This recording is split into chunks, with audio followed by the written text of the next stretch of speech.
12 বছর পর দ্বিতীয়বার অন্তঃসত্ত্বা হয় প্রহর। 14 বছর সংসার জীবনে দ্বিতীয়বার মাতৃত্বের স্বাদ পেতে চলেছে সে। খুশিতে তার চোখ টলমল করে ওঠে। শ্বশুরবাড়ির সকলেই খুব খুশি। অনেক চেষ্টা প্রচেষ্টার পর অন্তঃসত্ত্বা হয়েছে প্রহর। প্রহরের স্বামী পিয়াস খুশিতে মহল্লার সকলকে মিষ্টিমুখ করিয়েছে। প্রহরের বিয়ে হয়েছে 14 বছর। বিয়ের 2 বছর পরেই অন্তঃসত্ত্বা হয় প্রহর। প্রহরের গর্ভে ছোট্ট প্রাণের অস্তিত্ব বেড়ে ওঠে। প্রহর আর পিয়াসের প্রথম ছেলে সন্তান হয়। সেদিন প্রহর খুব করে কেঁদেছিল। সেটা ছিল প্রহরের খুশির কান্না। ছেলে সন্তান হওয়ায় সেদিন শ্বশুরবাড়ির প্রতিটা মানুষ খুশি হয়েছিল। প্রহরকে মাথায় করে রাখছিল। আদর করে প্রহরের ছেলের নাম রাখা হয় প্রাণ। প্রাণ সবার চোখের মণি। প্রাণকে ছাড়া কেউ বাঁচতে পারে না। প্রাণের বয়স 4 বছর হওয়ার পরপরই আবার সন্তান নেওয়ার জন্য চেষ্টা করে তারা, কিন্তু কিছুতেই প্রহর কনসিভ করতে পারে না। পিয়াস ডক্টর কবিরাজ দেখিয়ে হাঁপিয়ে উঠেছে, তবুও হাল ছাড়ে না। দীর্ঘ 12 বছর পর প্রহর অন্তঃসত্ত্বা হয়েছে। এই 12 বছরে কম চেষ্টা করেনি একটা সন্তান নেওয়ার জন্য। প্রাণও একটা বোনের জন্য খুব কান্না করত। ছেলের মুখের দিকে তাকালে প্রহরের বুক দুমড়ে মুচড়ে যেত। কিছু করার উপায় ছিল না। সেই বা কী করতে পারে? সব দেওয়ার মালিক আল্লাহ। তিনি না চাইলে গাছ থেকে একটা পাতাও পড়ে না। প্রাণ বড় হতে থাকে। তার যথেষ্ট বুদ্ধি হয়েছে, সেজন্য আর কান্নাকাটি করে না। আল্লাহ চাইলে নিশ্চয়ই তার একটা বোন হবে। প্রাণ যখন দাদির মুখে শোনে তার একটা খেলার সাথী হবে, তার ছোট্ট একটা বোন হবে যে তার কাছে সকল আবদার করবে, প্রাণ তখন ছুটে মায়ের কাছে দৌড়ে আসে। প্রহর তখন বিছানায় বসেছিল। প্রায় দৌড়ে এসে মাকে জড়িয়ে ধরে বলে, আম্মু, আমি খুব খুশি। আমার একটা খেলার সাথী হবে। সারা বাড়ি গুটি গুটি পায়ে হেঁটে বেড়াবে। আমার কাছে সকল আবদার করবে। আমি তার সব আবদার পূরণ করব। আমাকে ভাইয়া বলে ডাকবে। আমার কাছে চকলেট খেতে চাইবে। আই এম সো হ্যাপি আম্মু, আই এম সো হ্যাপি। ছেলের কথা শুনে হৃদয় জুড়ে অপ্রশান্তির বয়ে যায়। প্রহরের এত ভালো লাগছে যা বলার বাইরে। প্রহর প্রাণের মাথায় হাত বুলিয়ে বলে, আমি জানি তো, আমার প্রাণ সোনা খুব খুশি। সে তার বোনের জন্য সব করতে পারবে। প্রাণ সোজা হয়ে বসে মায়ের দিকে জিজ্ঞাসু দৃষ্টিতে তাকিয়ে বলে, আম্মু, তুমি জানলে কেমনে আমার বোন হবে? দাদিও বলল তোর একটা বোন হবে। প্রহর মুচকি হেসে বলে, ও তুই বুঝবি না। মায়ের মনে যা ডেকে বলে ঠিক তাই হয়। তুই দেখিস তোর বোনই হবে। বোন হলে আমি সবচেয়ে বেশি খুশি হব আম্মু। আমার ফ্রেন্ডদের সবার বোন আছে, আমারও বোন হবে। পিয়াস দরজায় হেলান দিয়ে দাঁড়িয়ে মা ছেলের কথোপকথন শুনছিল। পিয়াসও চায় তার একটা রাজকন্যা হোক, যে ছোট ছোট পায়ে সারা বাড়ি মাতিয়ে রাখবে। তার দুষ্টুমিতে সবাই মেতে থাকবে। পিয়াস হালকা কেশে বলে, কি ব্যাপার মা ছেলে, কি এত কথা হচ্ছে শুনি? আমাকেও বলো। প্রাণ কিছু না বলে রুম থেকে বেরিয়ে যায়। প্রহর লাজুক হেসে পিয়াসের দিকে তাকায়। পিয়াস রুমের দরজা দিয়ে এসে প্রহরের কোমর জড়িয়ে ধরে। প্রহর কিছুটা কেঁপে ওঠে। প্রহর আমতা আমতা করে বলে, 2 বাচ্চার বাপ হতে চললে এখনও স্বভাব ভালো হলো না? কয়দিন পর তো ছেলের বিয়ের বয়স হয়ে যাবে। পিয়াস দুষ্টু হেসে বলে, পুরুষের স্বভাব কোনোদিন ভালো হয় না জানো না তুমি? পুরুষ তার বউয়ের সামনে সব সময় খোলা বইয়ের মতো থাকে। ধ্যাত, তোমার ঢং বাদ দাও তো। আমার অনেক কাজ আছে, আমাকে ছাড়ো। পিয়াস আরও শক্ত করে প্রহরের কোমর জড়িয়ে ধরে। পিয়াস ধীর কণ্ঠে বলে, খবরদার, তুমি কোনো কাজ করবে না। ডক্টর পই পই করে বলে দিচ্ছে ভারী কোনো জিনিস তুলতে পারবে না। তোমার শরীর খুব দুর্বল, তোমাকে সবসময় সচেতন থাকতে বলছে। প্রহর মুচকি হেসে বলে, আমার কিচ্ছু হবে না। আমার খেয়াল রাখার জন্য তো তুমি আছোই। তবুও আমি চাই না আমাদের একটা ভুলের জন্য কোনো ক্ষতি হয়ে যাক। পিয়াস বাবা মায়ের একমাত্র ছেলে। পিয়াসের থেকে বছর 3 ছোট পিয়াসের বোন বৃষ্টি। বৃষ্টির বিয়ে হয়ে গেছে বছর 5 আগে। বাবা মা, স্ত্রী পুত্র নিয়েই তাদের পরিবার। আর 5টা মানুষের মতো তাদের নেই বড় বাড়ি। মধ্যবিত্ত পরিবারের ছেলে পিয়াস। তাদের বাড়িটা ইট দিয়ে গাঁথা, উপরে টিনের চাল দেওয়া। তাদের নেই বিলাসবহুল জীবনযাপন। খুব সাদামাটাভাবেই তারা চলে। তাদের জীবনে সুখের অভাব নেই। পিয়াস প্রাইমারি স্কুলের মাস্টার। তার বাবাও এখানকার স্কুলের মাস্টার ছিলেন। তিনি এখন রিটায়ার্ড হয়ে গেছেন। মাস শেষ বেতন পেলে সেই টাকা দিয়েই তাদের সংসার চলে। প্রহরকে তার শাশুড়ি মর্জিনা বেগম কিছু করতে দেন না। তিনি খুব সতর্ক মানুষ।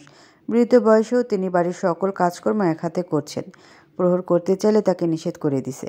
মর্জিনা বেগম কোনোরকম গাফিলতি করতে চান না। তিনি চান বংশের প্রদীপ সহি সালামতে পৃথিবীতে আসুক। দেখতে দেখতে কয়েকটা দিন কেটে গেছে। প্রহর খুব সাবধানে হাঁটাচলা করে।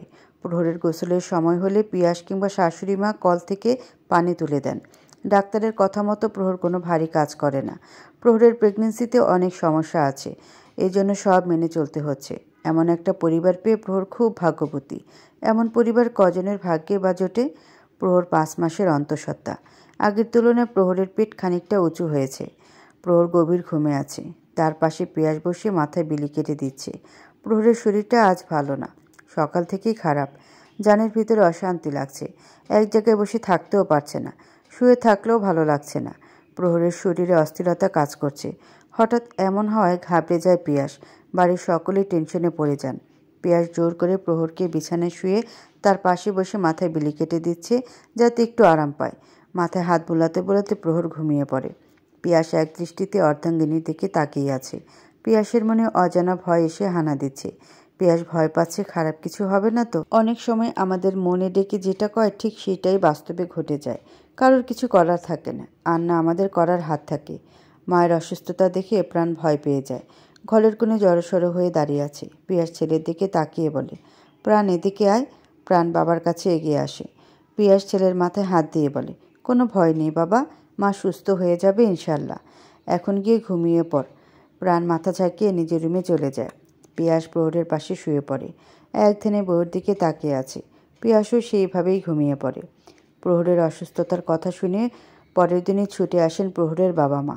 প্রহরের মা আসার পর থেকে কান্না করেই যাচ্ছেন। প্রহর এখন আগে থেকে সুস্থ। ডাক্তারের পরামর্শ অনুযায়ী পিয়াস প্রহরকে ঘুম পাড়িয়ে দিছিল কাল। প্রহরকে ঘুমের ওষুধ খাওয়ানো যায়নি, কারণ প্রহর 5 মাসের অন্তঃসত্ত্বা।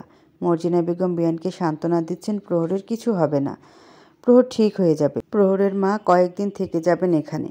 অসুস্থ মেয়েকে রেখে একা যেতে মন সায় দিচ্ছে না তার। স্বামীকে বাড়ি পাঠিয়ে দিয়েছেন। প্রহরকে নিয়ে ডক্টরের কাছে চেক আপ করাতে যায় পিয়াস, বাচ্চা সুস্থ আছে কি না তা দেখার জন্য। ডক্টরের কাছে আসলে ডক্টর অনেকগুলো রিপোর্ট করতে বলে। পিয়াস প্রহরকে নিয়ে অন্য ডক্টরের কাছে যায়, যে ডক্টর প্রহরের আলট্রাসোনোগ্রাফি সহ আরও কিছু পরীক্ষা করবেন। সব পরীক্ষা শেষ হলে প্রহরকে নিয়ে চেয়ারে বসে। রিপোর্ট এখনও হাতে আসেনি। পিয়াস বারবার আল্লাহকে স্মরণ করছে যেন রিপোর্ট ভালো আসে। প্রহর আর পিয়াস ডক্টরের চেম্বারে বসে আছে। একটু আগে হাতে রিপোর্ট পেয়েছে তারা। ডক্টর গভীর মনোযোগ দিয়ে রিপোর্ট দেখছেন। প্রহর আর পিয়াসের হাত পা ঠান্ডা হয়ে যাচ্ছে ভয়ে। মিনিট কয়েক অতিবাহিত হওয়ার পর ডক্টর লাবণী দুজনের দিকে তাকান। ডক্টর লাবণীকে গম্ভীর হয়ে থাকতে দেখে আরও ভয় হচ্ছে দুজনের। ডাক্তার লাবণী মুচকি হেসে বলেন, মিস্টার পিয়াস, ভয়ের কিছু নেই।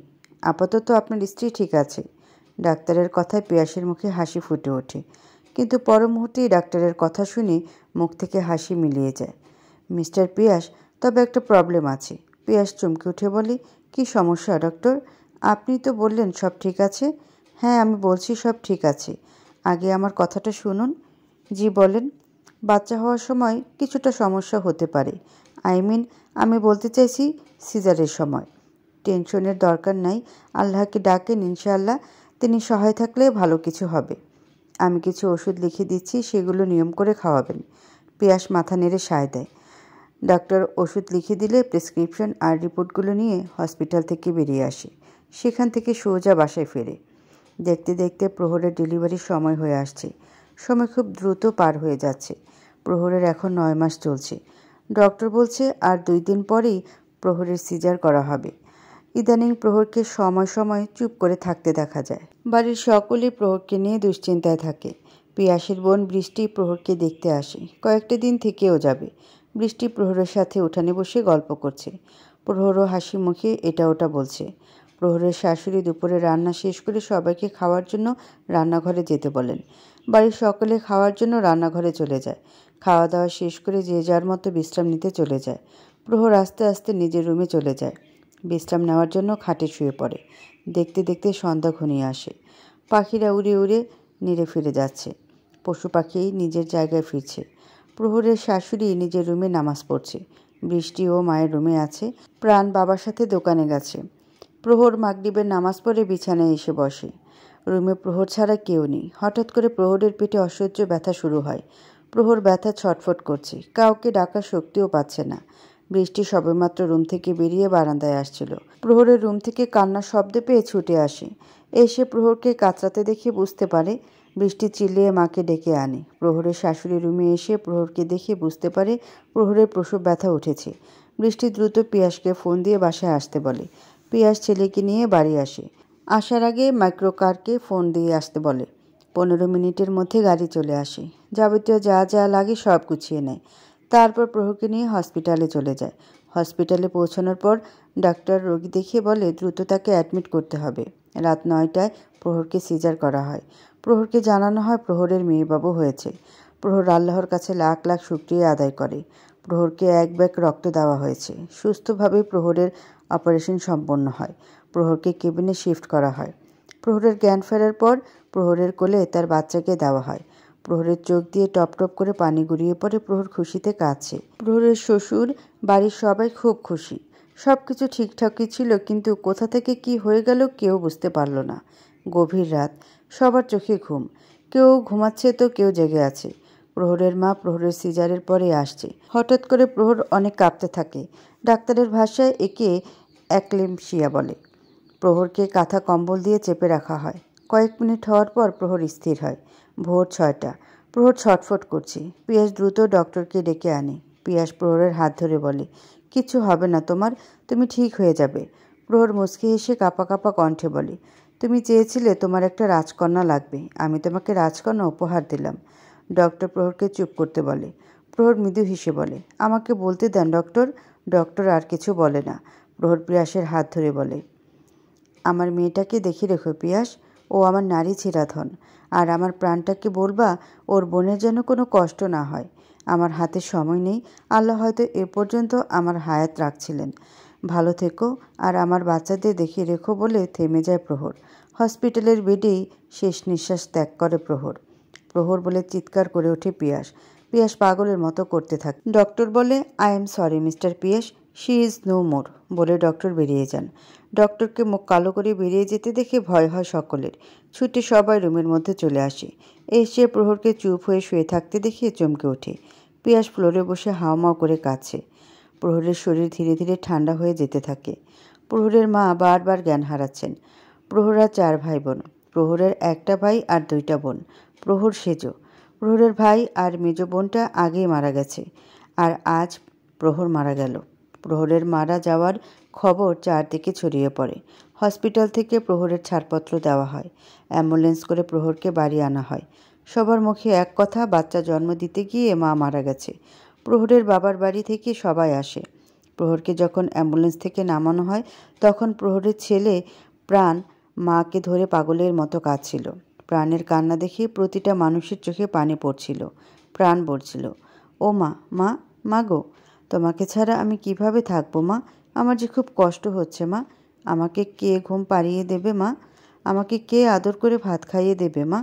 মা গো, মায়ের মতো তো এই দুনিয়ায় কেউ করে না। মা না থাকলে কেউ ভালোবাসে না।